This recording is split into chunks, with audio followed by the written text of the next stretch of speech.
যেখানে বডি রেখেছেন সেখানে খুন হয়নি, সিবিআই বলছে, আমি বলছি না। আরজিকর কাণ্ডের প্রতিবাদে আসানসোল বিজেপির যুব মোর্চার পথ অবরোধ ঘিরে উত্তেজনা।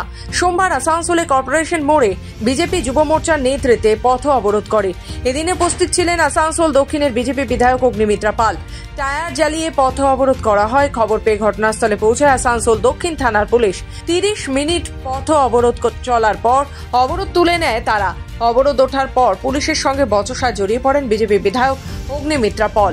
আমরা আজকে এখানে আসানসোল জেলা যুব মোর্চার তরফ থেকে আজকে আরজিকরের জন্য এই আন্দোলন। আরজিকরের আমাদের অভয়া বলুন, তিলোত্তমা বলুন, কাদম্বিনী বলুন, আজকে আমাদের বাড়ির মেয়ে, আমাদের বোন, আমাদের মেয়ে, তাকে যেভাবে ধর্ষণ করে খুন করা হয়েছে এবং প্রতিদিন পশ্চিমবঙ্গে মহিলাদের ওপর যেভাবে আক্রমণ হচ্ছে, আজকে তার প্রতিবাদ করে আমরা আজকে এই অবস্থান বিক্ষোভ করেছি।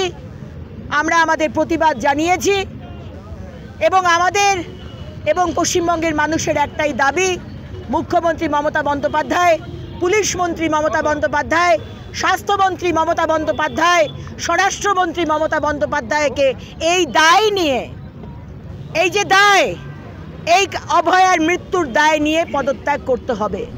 আসানসোল দক্ষিণ থানার আইসি কৌশিক কুণ্ডুকে ঘিরে বিক্ষোভ বিজেপি যুব মোর্চার। রীতিমতো পুলিশের সঙ্গে তীব্র বচসায় জড়িয়ে পড়েন বিজেপি বিধায়ক অগ্নিমিত্রা পাল। এমনকি আইসির পিছু ধাওয়া করতে থাকে বিজেপির যুব মোর্চা, যদিও পরে পুলিশ পরিস্থিতি নিয়ন্ত্রণে আনে। আসানসোল থেকে রাহুল পাসওয়ানের রিপোর্ট, খবর বাংলা।